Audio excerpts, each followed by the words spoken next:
Welcome to our YouTube channel. आज जो हम लोग टॉपिक डिस्कस करने वाले हैं बहुत ही बेसिक है, ठीक है।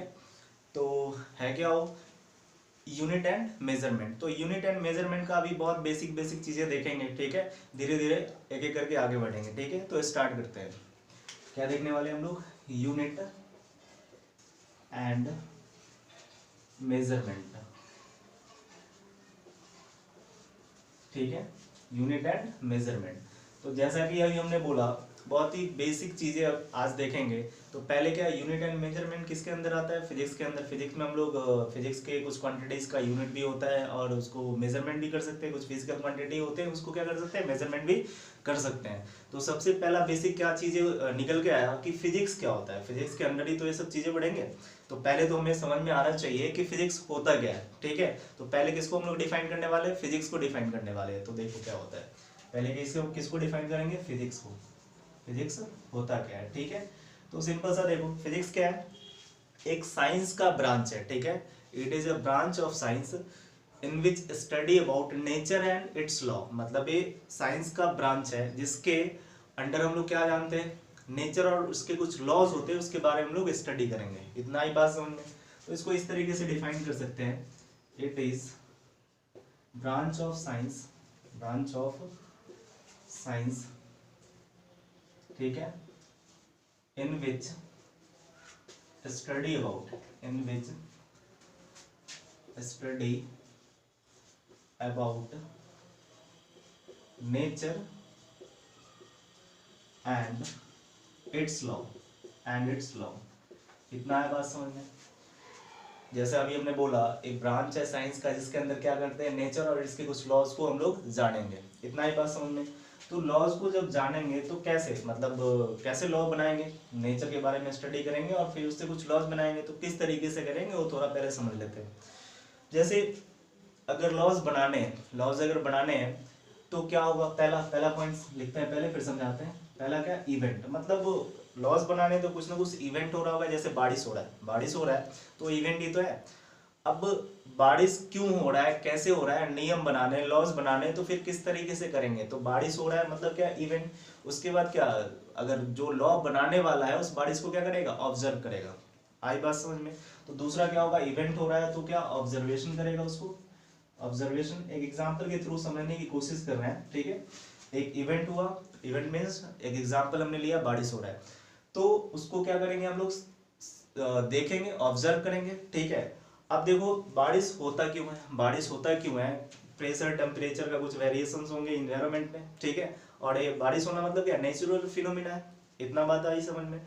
तो क्या करेंगे कि जो वेदर फॉरकास्टिंग वाले होते हैं, वेदर फॉरकास्टिंग वाले जो होते हैं क्या करते हैं, स्टडी करते हैं किसके बारे में, कितना प्रेशर बढ़ रहा है, कितना डिग्रीज हो रहा है, ठीक है। तो वो वेरिएशंस को देखते हैं, वेरिएशंस को देखते हैं। और एक हम लोग क्या, वेरिएशन को देखने के बाद क्या करता है, जैसे मान लो इवेंट हुआ, इवेंट में तो बारिश होने वाला है या बारिश हो रहा है, तो बार बार बारिश किस रीजन से हो रहा है, किस रीजन से हो रहा है, तो कैसे पता करेगा, बार बार उसको ऑब्जर्व करेगा। ऑब्जर्व मीन्स जब बारिश हो रहा है उससे पहले क्या, कैसे इन्वायरमेंट का कितना टेम्परेचर, प्रेशर, ये सब चीजें था, उसको देखेगा, ठीक है। तो क्या कर रहा है, जब इवेंट होने वाला होगा तो क्या करेगा, ऑब्जर्वेशन करेगा। इतना ही बात समझ में। ऑब्जर्वेशन करने के बाद उस पर कुछ एक्सपेरिमेंट करेंगे। एक्सपेरिमेंट मीन्स कि कितना टेम्परेचर के वेरिएशंस के रीजन से बारिश हो रहा है, तो एक्सपेरिमेंट करके वो देखेगा, ठीक है। तो इसके बाद क्या करना पड़ेगा हमें, एक्सपेरिमेंट, एक्सपेरिमेंट, एक्सपेरिमेंट कुछ करेंगे। एक्सपेरिमेंट करने के बाद क्या दे देगा, लॉस दे देगा कि इतना टेम्परेचर प्रेशर पे बारिश होता है। एक नियम बना दिया कि इतना वेरिएशन अगर हुए टेम्परेचर प्रेशर्स में तो क्या हो जाएगा, हमारा बारिश होगा, होगा मतलब क्या, लॉस बना दिया। तो इसी इसी का हम लोग इसी का हेल्प कौन करता है, इसी का हेल्प लेके वेदर फॉरकास्टिंग वाले कुछ करता है कि 2 दिन बाद बारिश होगा, 3 दिन बाद बारिश होगा। ये बात समझ में आएगी कि नहीं आया? तो इसके बाद एक्सपेरिमेंट के बाद क्या दे देता है, लॉस देता है। इतना ही बात समझ में। तो एक्चुअल में फिजिक्स में यही तो सब चीजें होता है। इसी को क्या बोल सकते हैं हम लोग, फिजिक्स। ये आया कि नहीं आया बात समझ में? फिर से समझो। जैसे कोई भी चीजें हो रहा है मतलब क्या, इवेंट हो रहा है। अब इवेंट हो रहा है तो क्यों हो रहा है, कैसे हो रहा है, उसके बारे में अगर लॉज देखना है, लॉज अगर निकालना है, लॉ अगर निकालना है, तो क्या करेंगे, इवेंट को ऑब्जर्व करेंगे। ऑब्जर्व करने के बाद फिर क्या करेंगे, उस पर कुछ एक्सपेरिमेंट करेंगे, फिर फाइनली लॉज दे देंगे कि ऐसा कुछ होगा तो फाइनल रिजल्ट आ जाएगा। इतना है बात समझ में? ये आया कि नहीं आया? तो ये हमारे पास क्या हो गया, फिजिक्स। क्लियर इतना। अब देखो हमारे पास नेक्स्ट जो पढ़ना है नेचर। फिजिक्स क्या आता था, नेचर एंड इट्स उसके जो लॉज होते हैं उसी के बारे में हम लोगों को क्या करना है, स्टडी करना है। इतना ही बात समझ में। नेचर और उसके कुछ लॉज होते हैं उसको क्या करना है, स्टडी करना है। तो कुछ ऐसे क्वांटिटीज होते हैं जो इसके लॉज को क्या करें, डिफाइन करने में हेल्प करें। आ रही बात समझ में। कुछ ऐसे क्वांटिटीज होते हैं, अब लॉज है तो कुछ ना कुछ क्वांटिटीज होगा ना इस लॉज को डिफाइन करने के लिए, कुछ ना कुछ तो क्वांटिटीज होगा।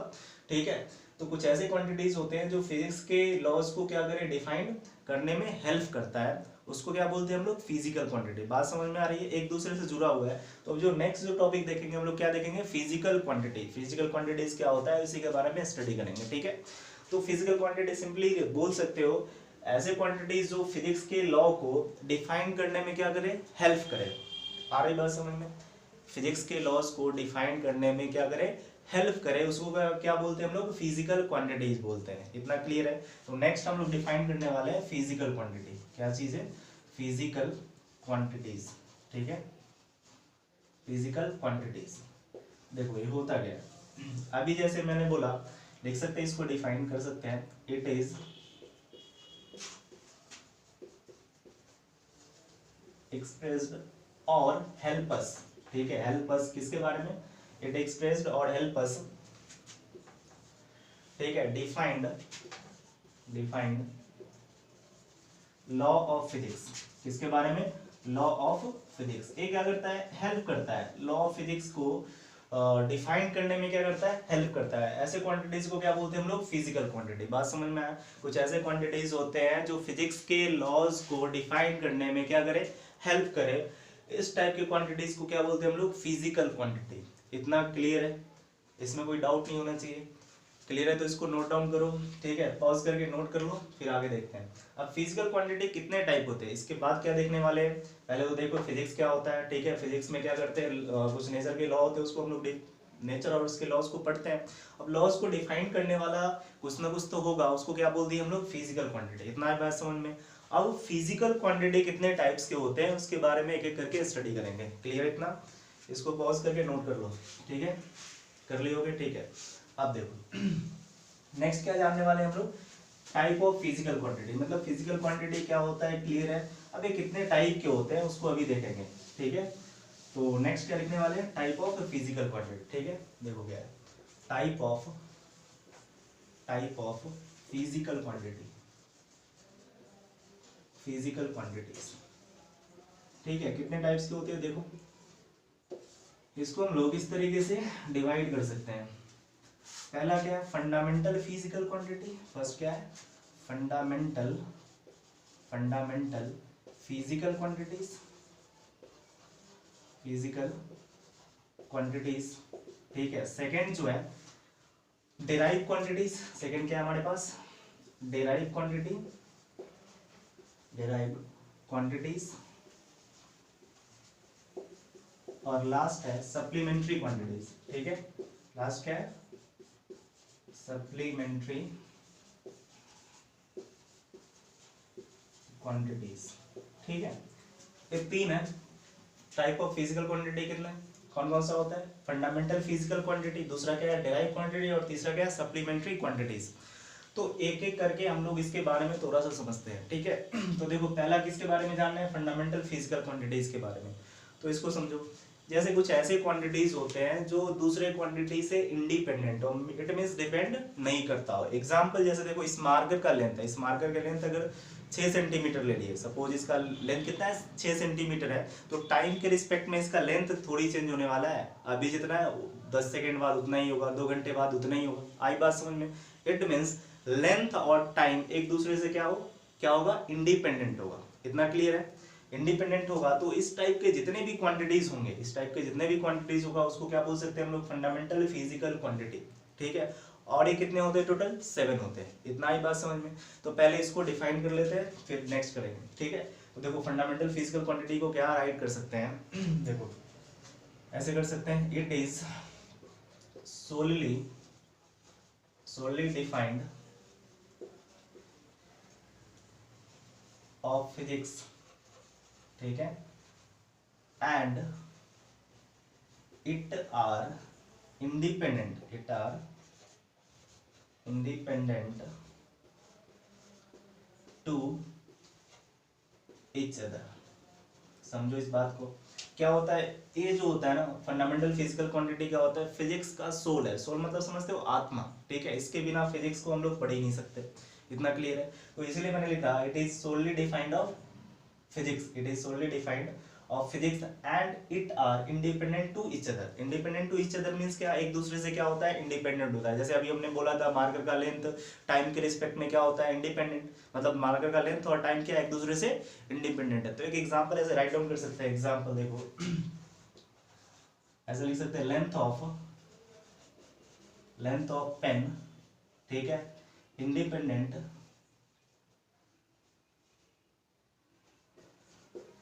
Independent to time.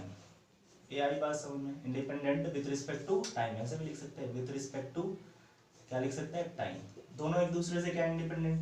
लेंथ जो होगा पेन का इंडिपेंडेंट होगा किसके रिस्पेक्ट में, टाइम के रिस्पेक्ट में। इतना आई बात समझ में, इसमें कोई दिक्कत नहीं होनी चाहिए। फंडामेंटल फिजिकल क्वांटिटी क्या होता है, ऐसे कुछ क्वांटिटीज होते हैं जो एक दूसरे से क्या हो इंडिपेंडेंट होता है। इतना आई बात समझ में। तो इसी को मैंने इस तरीके से लिख लिया, it is solely defined of physics. Solely मतलब क्या, फिजिक्स का अंतरात्मा होता है, ठीक है। और ये क्या होता है एक दूसरे से इंडिपेंडेंट होता है। एक मैंने एग्जांपल अभी देखे, अभी इसका टाइप भी देखेंगे फंडामेंटल फिजिकल क्वांटिटी का आगे। अभी बस एक एग्जांपल लिख लिया है ऐसे कुछ। लेंथ जो होगा पेन का वो इंडिपेंडेंट होगा किससे, टाइम के। तो लिख सकते हैं कि नहीं लिख सकते, length of pen independent with respect to time. इतना क्लियर है, इसमें कोई दिक्कत नहीं होना चाहिए, ठीक है। अब दूसरे नंबर पे क्या है हमारे पास, डेराइव क्वांटिटी। तो दूसरे नंबर पे क्या है डेराइव क्वांटिटी। तो डेराइव क्वांटिटी के बारे में थोड़ा सा जानते हैं, ठीक है। देखो तो डेराइव क्वांटिटी क्या होते हैं, ऐसे क्वांटिटीज जो फंडामेंटल क्वांटिटीज पे डिपेंड करता हो, ऐसे क्वांटिटीज जो फंडामेंटल क्वांटिटीज पे क्या करता हो डिपेंड करता हो, इस टाइप के क्वांटिटीज को हम लोग क्या बोलते हैं डेराइव क्वांटिटीज। इतना ही बात समझ में। तो इस तरीके से इसको लिख सकते हैं द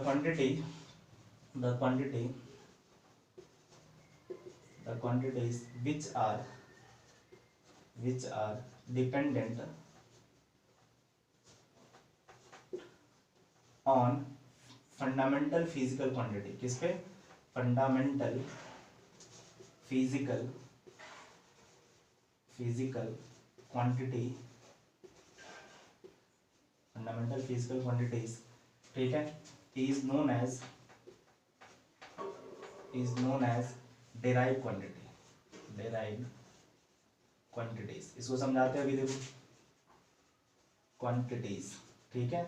देखो the quantity which are dependent on fundamental physical quantity, ऐसे क्वांटिटी जो फंडामेंटल क्वांटिटीज के ऊपर क्या करे डिपेंड करे, समझ में आता है, ठीक है। डिपेंड करे, इस टाइप के क्वांटिटीज को क्या बोलते हैं हम लोग, डिराइव क्वांटिटीज बोलते हैं। एग्जांपल देखो, जैसे एग्जांपल अगर देखें, एग्जांपल एक दो देख लेते हैं। जैसे मान लेते हैं स्पीड क्या होता है बोलो, स्पीड कितना, डिस्टेंस अपॉन टाइम। सबको पता है डिस्टेंस अपॉन क्या होता है, टाइम होता है। तो इसको समझो, जैसे देखो स्पीड किस किस के ऊपर डिपेंड करेगा, डिस्टेंस के ऊपर भी डिपेंड करेगा और टाइम के ऊपर। जैसे जैसे चलेंगे तो टाइम भी बढ़ेगा और डिस्टेंस भी बढ़ेगा। तो स्पीड किसके ऊपर डिपेंड कर रहा है, डिस्टेंस एंड टाइम के ऊपर डिपेंड कर रहा है। इट मींस डिस्टेंस क्या है, एक तरीके का लेंथ होता है। अभी देखेंगे आगे एक इसका टाइप देखेंगे, फंडामेंटल क्वांटिटी का टाइप देखेंगे तो उसमें क्या लेंथ है, टाइम है। जैसे अभी हमने बताया था कि मार्कर का लेंथ जो होगा टाइम के रिस्पेक्ट में क्या होता है इंडिपेंडेंट होता है। इट मींस ये जो लेंथ है क्या है हमारे पास, फंडामेंटल फिजिकल क्वांटिटी है। इतना ही बात समझ में। तो डिस्टेंस भी एक तरीके का लेंथ ही तो है और टाइम तो टाइम है ही। तो ये दोनों कैसा है, फंडामेंटल फिजिकल क्वांटिटी। तो ये स्पीड जो होगा जो डिराइव क्वांटिटी का एग्जांपल हमने लिखा, किसके ऊपर डिपेंड कर रहा है, डिस्टेंस एंड टाइम के ऊपर डिपेंड करता है। इसीलिए मैंने लिखा था quantity which are dependent on fundamental quantities is known as derive quantity. Clear है इतना। स्पीड जैसे और भी लिख सकते हैं एग्जांपल, स्पीड हो गया, वेलोसिटी होगा, एक्सेलरेशन, फोर्स, जितने भी क्वांटिटीज है जो फंडामेंटल क्वांटिटीज के ऊपर निर्भर करेगा, डिपेंड करेगा, उसको क्या बोल सकते हैं हम लोग, डिराइव क्वांटिटीज बोल सकते हैं। इतना क्लियर है। अब लास्ट जो हमारे पास बचा सप्लीमेंट्री क्वांटिटीज, ठीक है। सप्लीमेंट्री क्वांटिटीज क्या होता है उसको थोड़ा समझते हैं। देखो क्या है, इसमें कुछ क्वांटिटीज होंगे, इसका अभी देखेंगे टाइप क्या क्या होता है। इसके बाद इसका कुछ क्वांटिटी, ये दोनों के अलावा कुछ और क्वांटिटीज बच गए, ठीक है, बचा और कुछ क्वांटिटीज क्या हो गया, बच गया, जिसको हम लोग सप्लीमेंट्री क्वांटिटी में रख देते हैं, मतलब रखा गया। कहने का मतलब कि फंडामेंटल क्वांटिटीज कितने टाइप के होते हैं, अभी आगे देखेंगे कितने टाइप के होते हैं, 7 टाइप्स के होते हैं, ठीक है। एक एक करके अभी लिखेंगे सब। डिराइव क्वांटिटी इससे जितने भी मिलके बनेगा, इससे जितने भी मिलके बनेंगे क्वांटिटीज को क्या बोल देंगे, डिराइव क्वांटिटी। इसके अलावा दो और क्वांटिटीज बच गए, दो और क्वांटिटीज बच गया जिसको कहाँ पे रख दिया गया, सप्लीमेंट्री क्वांटिटीज में रख दिया गया। और वो दो क्या क्या है उसको भी देख लेते हैं। पहला क्या है, देखो पहला है हमारे पास इसमें प्लेन एंगल, फर्स्ट जो है प्लेन एंगल, और सेकंड जो है सॉलिड एंगल। कौन सा है सेकंड, सॉलिड एंगल। ठीक है, तो ये हमारे पास तीनों पता चल गया, समझ में आया होगा। ठीक है, देखो क्या है, फंडामेंटल फिजिकल क्वांटिटी क्लियर है। फिर से एक बार बोल रहे हैं, ऐसे कुछ क्वांटिटीज होते हैं जो एक दूसरे से क्या हो, इंडिपेंडेंट हो। एग्जांपल जैसे मैं बताया था कि लेंथ और टाइम क्या है, एक दूसरे से इंडिपेंडेंट है। इसी प्रकार से अगर देखें हमारे पास इस मार्कर का अगर मास 20 ग्राम में जूम कर लिए तो टाइम के रिस्पेक्ट में मास थोड़ी घटेगा इसका या बढ़ेगा थोड़ी, तो टाइम और मास भी एक दूसरे से क्या है, इंडिपेंडेंट है। तो ऐसे क्वांटिटी जितने भी होंगे जो एक दूसरे से इंडिपेंडेंट होगा उसको क्या बोल सकते हैं हम लोग, फंडामेंटल फिजिकल क्वांटिटीज बोल सकते हैं। अब दूसरा क्या है, डिराइव क्वांटिटीज। तो डिराइव क्वांटिटीज क्या, जो फंडामेंटल क्वांटिटीज से मिलके बना हुआ होता है उसको क्या बोलते हैं हम लोग, डिराइव क्वांटिटीज। क्लियर इतना। लास्ट क्या बचा, सप्लीमेंट्री क्वांटिटी। तो इसके अलावा दो क्वांटिटीज और बच गया, इसके अलावा और दो क्वांटिटीज बच गए, उसको कहाँ पे रख दिया गया, सप्लीमेंट्री क्वांटिटीज में रख दिया गया। इतना क्लियर है। ये हमारे पास किसका टाइप है, फिजिकल क्वांटिटीज का टाइप है। क्लियर इतना, चलो अच्छा है। अब देखो तीनों को एक एक करके अभी जानेंगे। इसका डेफिनेशन राइट कर लियो, पॉज करके डेफिनेशन राइट कर लो। ठीक है, क्या होता है वो देख लो, इसके बाद आगे भी देखते हैं। ठीक है, हो गया होगा।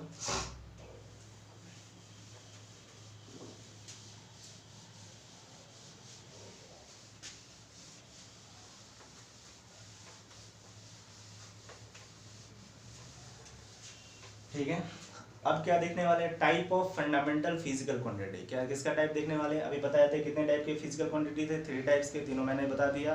ठीक है, अब क्या देखने वाले हैं, टाइप ऑफ फंडामेंटल क्वांटिटीज देखने वाले। ठीक है, तो देखो टाइप ऑफ फंडामेंटल क्वांटिटी, ये बहुत ज़्यादा इंपॉर्टेंट है क्योंकि इसका डेफिनेशन में मैंने लिखा था ये क्या होता है, फिजिक्स का सोल होता है, तो इसके बिना फिजिक्स पढ़ ही नहीं सकते। आई बात समझ में। तो अभी जो लिखवाएंगे टाइप वो तो हमेशा याद होना चाहिए। रात को 2 बजे भी उठो तो क्या होना चाहिए, माइंड में होना चाहिए, इसके बिना कुछ कर ही नहीं सकते। इतना क्लियर है। तो देखो क्या लिखेंगे, टाइप ऑफ फंडामेंटल, ठीक है, फिजिकल क्वांटिटीज। ठीक है, type of fundamental physical quantities. एक टोटल कितने टाइप के होते हैं, 7 होते हैं। कितना होता है, 7 होता है। उसको एक एक करके लिखते हैं। देखो पहला क्या है, मास, सेकंड टाइम, ठीक है, थर्ड लेंथ, ठीक है, नेक्स्ट टेम्परेचर, ठीक है, नेक्स्ट फिफ्थ। आ रहा है बात समझ में, क्या हो गया, मास टाइम लेंथ टेम्परेचर। नेक्स्ट क्या है हमारे पास देखो इलेक्ट्रिक करंट। नेक्स्ट देखो 6 number, mass of substance,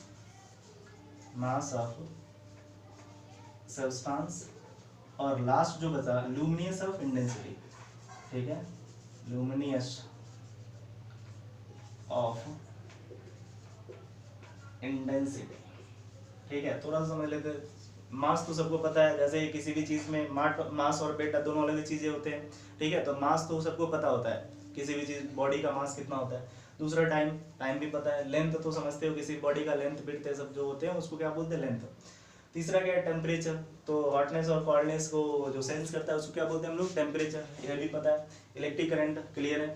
mass of substance क्या होता है, weight by molecular weight, chemistry में पढ़े हुए। लुमिनियस ऑफ इंटेंसिटी क्या होता है, लाइट का कितना इंटेंसिटी होता है उसके बारे में इंफॉर्मेशन देता है। ठीक है, तो जो हमें काम का चीज है वही पढ़ेंगे, फालतू का चीज नहीं पढ़ने वाले। ठीक है, तो एक याद होना चाहिए बस। ज्यादातर जो 11th में यूज होगा, देखो यहाँ तक यूज होंगे, मास ऑफ सब्सटेंस तक, मतलब इलेक्ट्रिक करंट तो 12th में जानेंगे। ठीक है, टेम्परेचर तक ज्यादा यूज होते हैं। ज्यादातर कहाँ तक यूज होता है, टेम्परेचर तक। ये चारों क्वांटिटीज का खूब यूज है। ठीक है, 12th में जब जाएंगे तो ये दोनों का भी यूज करना पड़ेगा, और केमिस्ट्री में तो ये मास ऑफ सब्सटेंस का यूज करते ही है। लास्ट में लुमिनियस ऑफ इंटेंसिटी है ना, एक आध जगह पे बड़ी मुश्किल से आता है, इसको तो पढ़ना ही नहीं है 12th में भी।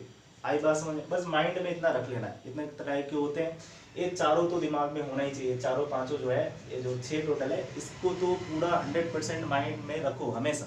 ठीक है, इसका हमेशा क्या यूज होंगे। क्लियर इतना। अब देखो इसके बाद हम लोग अभी जो फंडामेंटल फिजिकल क्वांटिटी समझ में आ गया। डिराइव क्वांटिटी तो बहुत होते हैं, इससे जितने भी मिलके बनेगा सब डिराइव क्वांटिटीज है, जैसे स्पीड, एक्सेलरेशन, वेलोसिटी, एनर्जी, जो भी चीजें क्या होगा डिराइव क्वांटिटीज हो गए। ठीक है, तो इसके बाद हम लोग पढ़ेंगे यूनिट पढ़ेंगे, तो उसमें हम लोग ऐसा यूनिट पढ़ेंगे। ठीक है, ऐसा यूनिट क्या होता है, सिस्टम ऑफ इंटरनेशनल यूनिट। ठीक है, सिस्टम ऑफ इंटरनेशनल यूनिट, तो वहां लिखना पड़ेगा, मतलब सातों का ऐसा यूनिट भी लिखना पड़ेगा। उसके बाद डायमेंशन भी पढ़ेंगे। तो अभी ऐसा यूनिट लिखते चलते हैं, क्योंकि फिर से सातों को वहां पे लिखना ना पड़े, इसीलिए यहाँ पे ही हम लोग क्या लिखते चलते हैं, ऐसा यूनिट का सातों का। ठीक है, और याद होना चाहिए हमेशा, क्या होना चाहिए, उसको माइंड में रखो। ठीक है, तो देखो यहाँ पे लिख लेते हैं ऐसा यूनिट। इसके बारे में, ऐसा यूनिट के बारे में डिटेल में और अभी पढ़ेंगे, बस अभी सातों का हम लोग ऐसा यूनिट लिख ले रहे हैं, सिस्टम ऑफ इंटरनेशनल यूनिट। इसका फुल फॉर्म क्या है, सिस्टम ऑफ इंटरनेशनल यूनिट। ठीक है, होता क्या है सिस्टम ऑफ इंटरनेशनल यूनिट, अभी और इस पे डिस्कस करेंगे अच्छे से, कोई दिक्कत नहीं है। जैसे पहले क्या होता था, थोड़ा सा भी समझ लेते हैं। पहले क्या होता था, जैसे गांव में क्या हाथ से ही मेजर कर लेते थे, कोई लग्गे से मेजर कर लेता था, तो अपना अपना अलग अलग पार्टिकुलर एरिया में अलग अलग यूनिट था, तो दिक्कत होता था। सपोज मान लो चाइना से कोई चीज़ मंगवाने है, किसी राजा का कपड़ा मंगवाने या कोई भी, तो वहां से अगर 2 हाथ नाप के भेजेगा तो यहाँ वाले का तो हाथ डबल होता है कि नहीं होता। यहाँ से मान लो ऑर्डर किया कि 2 हाथ का कपड़ा भेजो, यहाँ पे आया तो 2 हाथ यहाँ से वो मेजर करके भेजा, मतलब इंडिया वाले 2 हाथ मेजर करके भेजा, वहां से अगर 2 हाथ भेजेगा तो उसका तो हाथ छोटा होता है, तो कपड़ा क्या पड़ जाएगा, छोटा पड़ जाएगा, तो दिक्कत हो रहा था कि नहीं हो रहा था। तो जितने भी मेजरमेंट वाले साइंटिस्ट थे, उन्होंने एक जगह बैठा और एक यूनिट दिया जो पूरे वर्ल्ड में क्या हो, वैलिड हो, तो उसी को बोलते हैं SI सिस्टम। ठीक है, या SI यूनिट बोलते हैं। ठीक है, तो SI यूनिट के बारे में अभी और डिटेल में जानेंगे। अभी बस ये सातों क्वांटिटीज लिखे हैं तो साथ में लिख लेते हैं इसका SI यूनिट। ठीक है, कि बाद में फिर से लिखना नहीं पड़े, इतना ही बात समझ में। तो देखो क्या होता है, मास का जो होता है, मास का क्या होगा, किलोग्राम। मास को क्या बोलते हैं, किलोग्राम SI में। ठीक है, डिनोट क्या करते हैं हम लोग, केजी से। आई बात समझ में। टाइम क्या होता है, सेकंड। टाइम क्या होता है, सेकंड। इसको किससे, S से करते हैं। ठीक है, लेंथ जो होगा क्या होगा, मीटर। ठीक है, इससे क्या करते हैं, M से। टेम्परेचर क्या है हमारे पास, केल्विन। टेम्परेचर क्या है, केल्विन। आई बात समझ में, किससे करते हैं, K से। नेक्स्ट इलेक्ट्रिक करंट, जो इलेक्ट्रिक करंट मतलब एम्पियर। ठीक है, इसको किससे करते हैं, A से। नेक्स्ट मास ऑफ सब्सटेंस जो है, इसको क्या बोलते हैं, मोल। आई बात समझ में, इसको MOL से लिख लेते हैं। ठीक है, ल्यूमिनस इंटेंसिटी जो होता है, कैंडेला होता है। क्या होता है, कैंडेला। क्या होता है, कैंडेला। और डिनोट किससे करते हैं, CD से। इतना है बात समझ में। तो ये हमारे पास क्या है, 7 फंडामेंटल क्वांटिटीज है और इसके SI यूनिट है। ये तो हमेशा याद होना ही चाहिए।